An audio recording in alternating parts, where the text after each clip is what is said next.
बच्चों आज हम लोग डिस्कस करेंगे बायोमोलिक्यूल। बायोमोलिक्यूल्स क्या है, ठीक है, इसकी डेफिनेशन देखेंगे, टाइप देखेंगे इसकी, ठीक है, और इसके कौन कौन से इम्पोर्टेंट एरियाज़ हैं जहाँ से नीट फ्रिक्वेंटली क्वेश्चन पूछता रहता है, राइट। और हम लोग देखेंगे इसमें, सबसे पहले मैं आप लोगों को आउटलाइन बता देता हूँ कि आपने कौन कौन से पार्ट एनसीईआरटी के टच करने हैं और किन किन पार्ट पे ज़्यादा फोकस करना है आपको। तो सबसे पहले आप लोग देखिए, जैसे बायोमोलिक्यूल जो है इसको मैंने दो पार्ट में डिवाइड किया है। एक आज भी हम बायोमोलिक्यूल पढ़ेंगे और नेक्स्ट क्लास में भी हम लोग बायोमोलिक्यूल ही स्टडी करेंगे, राइट।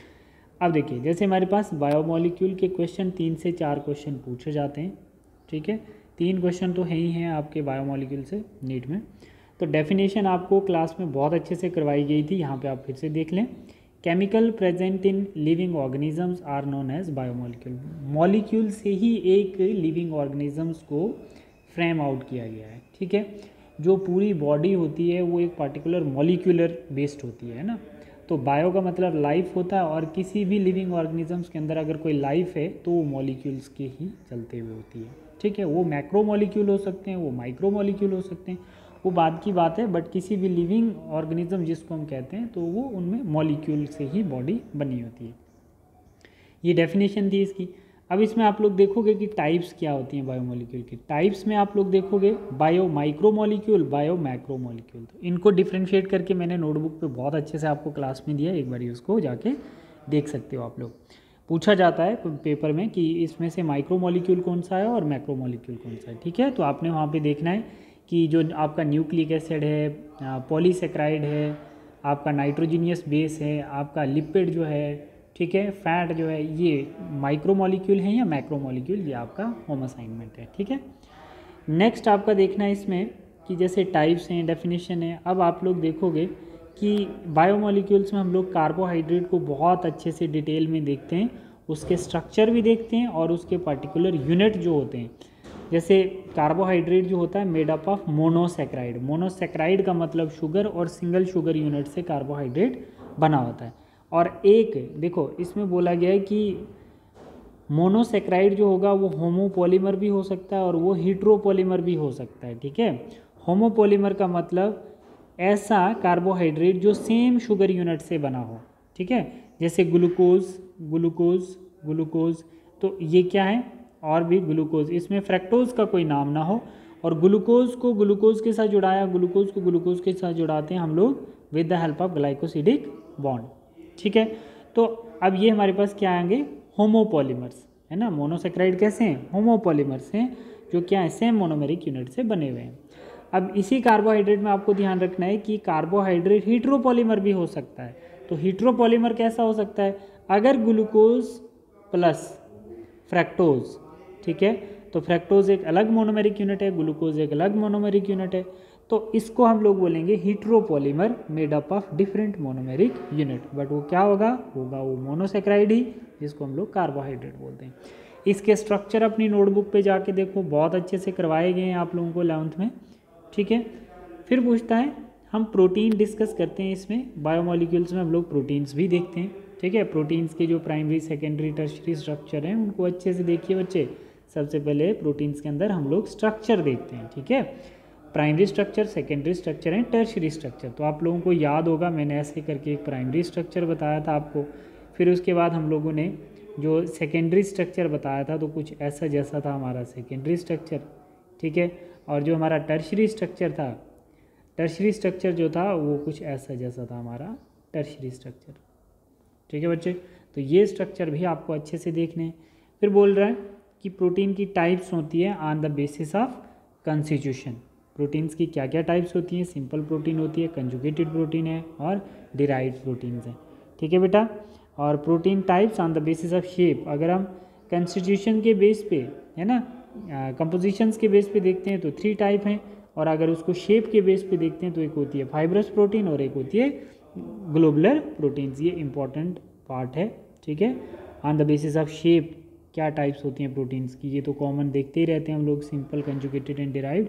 और ये वाला इंपॉर्टेंट है, इसमें एक बारी क्वेश्चन पूछा गया है, ठीक है बेटा। अब देखो इसी में आप लोग देखोगे, जैसे हम लोग लिपिड भी बहुत डिटेल से पढ़ते हैं, बहुत क्लास में हम लोगों ने रट्टा लगाया था इस पे, लिपिड्स पे।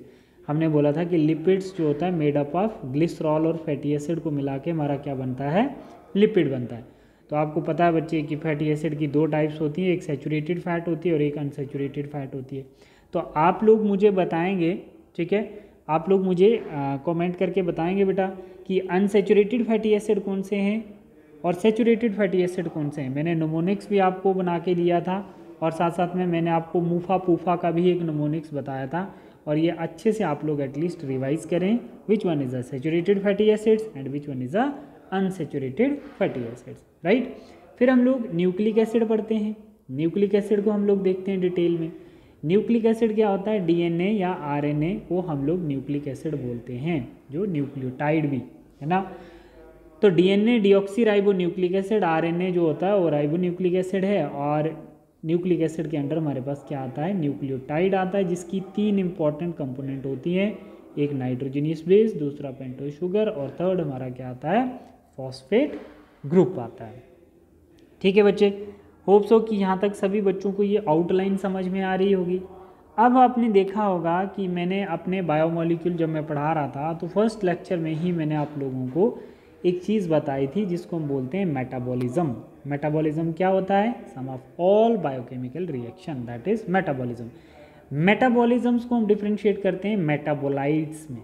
ठीक है बच्चे, मेटाबॉलिज्म्स को हम डिफ्रेंशिएट करते हैं मेटाबोलाइट्स में, और ये मेटाबोलाइट्स 2 टाइप के होते हैं, प्राइमरी मेटाबोलाइट्स और सेकेंडरी मेटाबोलाइट्स।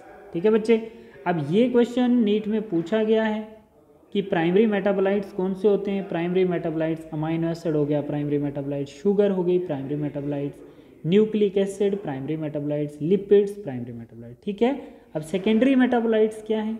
सेकेंडरी मेटाबोलाइट्स जो होते हैं वो पिगमेंट्स जो होते हैं सेकेंडरी मेटाबोलाइट हैं, alkaloid, toxin, drugs, these are all secondary metabolites. ये टिप्स पे होनी चाहिए चीज़ें आप लोगों को। ठीक है बच्चे, अब जो हमारे पास रहता है यहाँ पर एंजाइम से पहले हम ये चीज़ देखेंगे, method to analyse chemical compositions.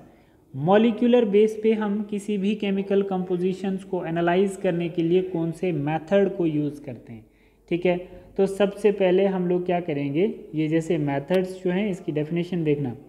Living tissue is grinded with the help of mortar, है ना, and pestles in the trichloroacetic acid to obtain slurry. जैसे हम लोग एक चटनी बनाते हैं ना ग्राइंड करके और उसमें ट्राइक्लोरोएसिडिक एसिड ऐड कर देते हैं, तो वो हमारा एक केमिकल कंपोजिशंस को एनालाइज करने का मेथड होता है। समझ में आ गई बात। तो मैंने वहाँ पर आप लोगों को डायग्राम बना के भी बताया था कि कुछ एक इम्पॉर्टेंट कॉन्सेप्ट आता था हमारे पास वहाँ पर, फिल्ट्रेट और रिटेंटेट का। ठीक है बच्चे, जो माइक्रोमोलिक्यूल होते थे वो फिल्ट्रेट हो जाते थे और जो नहीं होते थे वो मैक्रोमोलिक्यूल जो होते थे वो रिटेंटेट कहलाते थे। ठीक है बच्चे, तो कंपोजिशंस को एनालाइज करने के लिए, केमिकल कंपोजिशन को एनालाइज करने के लिए हम लोग ये मेथड यूज़ करते हैं। ठीक है बच्चे, अब इसमें हम लोग 2 स्टैंड लेते हैं।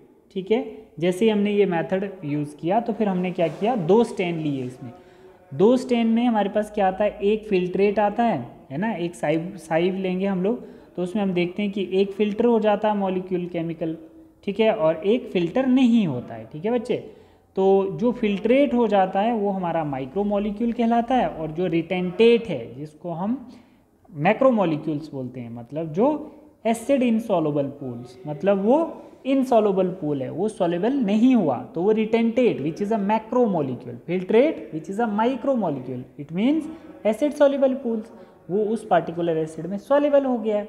ठीक है, तो organic compounds are present in this fraction. तो ऑर्गेनिक कंपाउंड जो होते हैं वो इस फ्रैक्शन में प्रेजेंट होते हैं। बात समझ में आ गई, मेथड समझ में आ गया, स्ट्रेन समझ में आ गया आपको।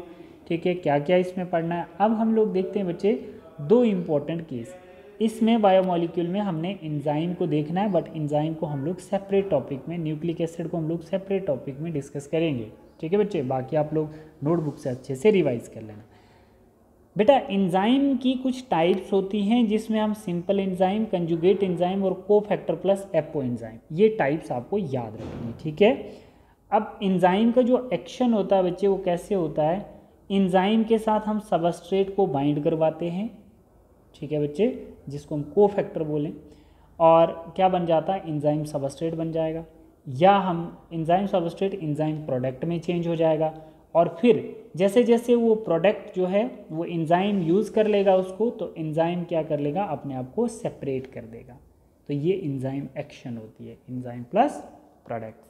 ठीक है, अब देखो फैक्टर क्या होते हैं बच्चे। फैक्टर क्या है, मानो कि जैसे ये मान लो आप लोग, ये एक हमारे पास यहाँ पर क्या है, ये एंजाइमेटिक एक्टिविटी शो करता है अलोंग द वाई एक्सिस, और एक्स एक्सिस पे क्या है हमारा पीएच है।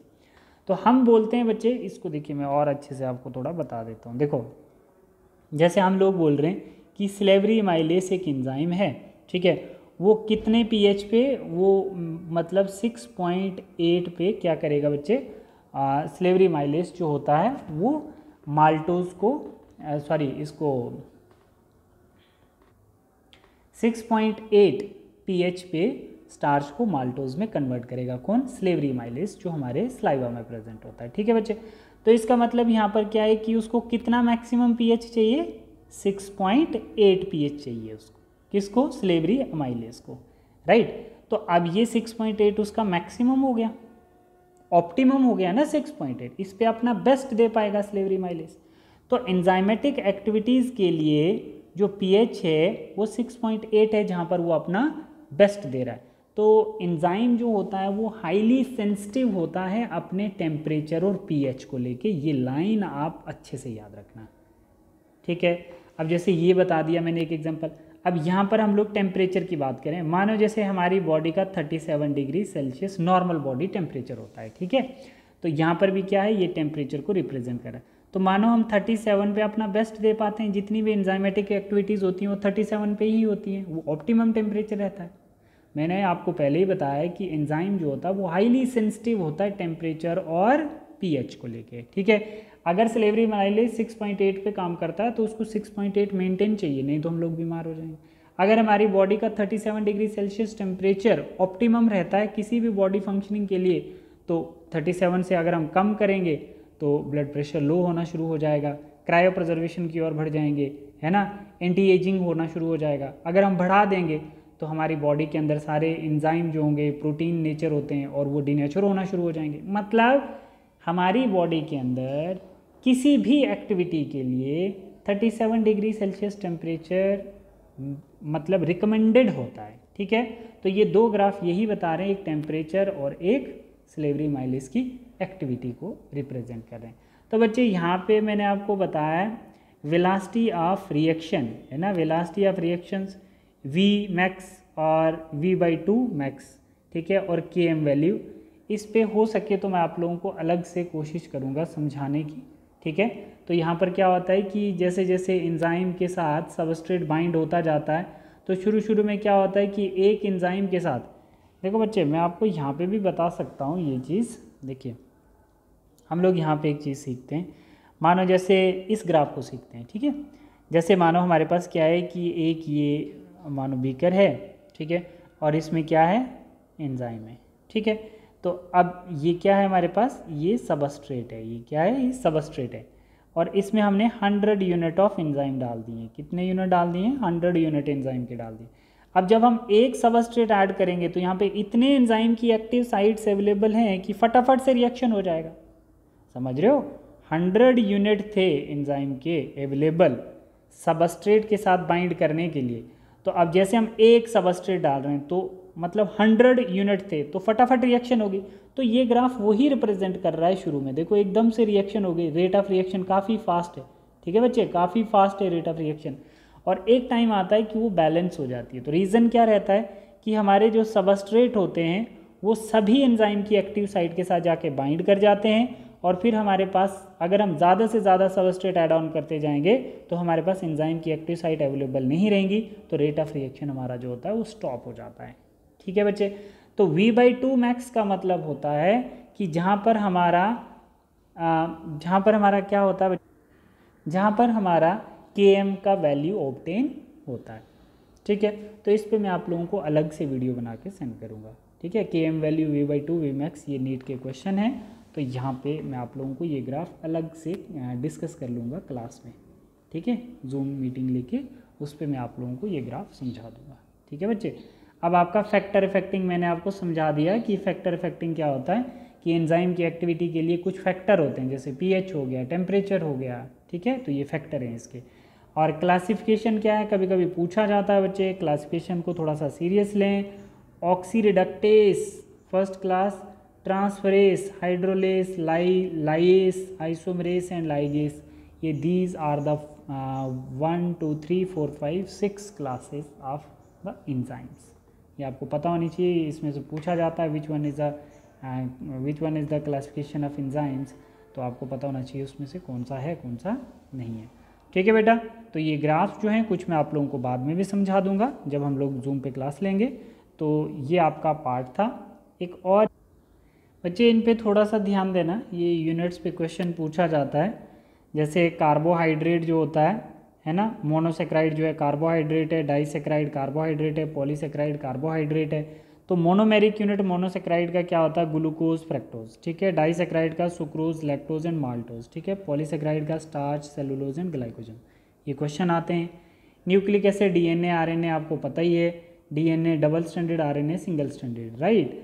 अब जैसे हमारे पास विटामिन होती हैं, ठीक है, विटामिन वाटर सॉल्युबल होती हैं और कुछ फैट सॉल्युबल होती हैं। तो याद रखना बच्चे, DEAK डैक करके आपने फैट सॉल्युबल रखनी है याद, है ना। Fat soluble vitamin, vitamin A, vitamin D, vitamin E, vitamin के, ये रट्टा लगा के आप इनको याद कर सकते हो बच्चे। वाटर सॉल्युबल देख लो। फिर उसके बाद आपने इसमें देखना है बच्चे कि जो आपका इम्पोर्टेंट आता है वाटर सॉल्युबल के बाद vitamin C, vitamin B, right. और नेक्स्ट आप लोग इसमें क्या देख सकते हैं, ये पॉइंट आपका आता है आपका हार्मोन्स। देखिए अमाइनो एसिड हार्मोन्स होते हैं, पेप्टाइड हार्मोन होते हैं, स्टेरॉयड हार्मोन्स होते हैं बायोमोलिक्यूल में, ठीक है। प्रोटीन्स में फाइब्रस, ग्लोबुलर हमने पढ़ा, micromolecule, molecular shape on the base of structure, primary, secondary, tertiary and quaternary.